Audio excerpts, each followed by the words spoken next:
Duol mochung'ne solo sure pachoka KRA koro yango ni gidhi medo riedo kenge mar kedo kod geng'o ethanol kod mola ma itiyogo e loso kuong pachoka ero ni gidino lal mar osuru. Jakom mar board mar KRA Muriithi yango ni gibiro medo goyo mbaka kod kembe manyuoyo kuong neno ni oduok chien tim makamano mamiyo piny Kenya rem chopo e dwache mar osuru mabup.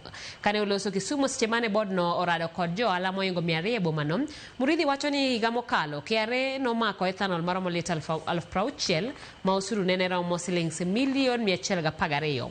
Bende okwayo oganda jo Kenya mondo ne ni giketo duoko mar osuru margi ma ong'ere ni tax returns kapok giko mar dwe mar auchiel orumo.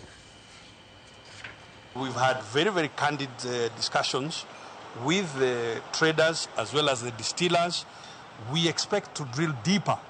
They have raised what, in my view, are very pertinent questions about pricing differentials between ourselves and our partner states in Uganda and Tanzania, and explained that those differentials could be partly what is fueling smuggling, and therefore it is for us to take. The purpose of this engagement is to be able to pick out the pain points and then for us to work as KRA, but also with National Treasury to solve.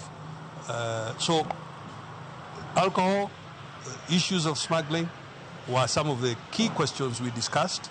There are some suggestions around, how do we then equalize the taxation regime so that there are no differentials that are fueling the smuggling. Tax amnesty is on until June 30th.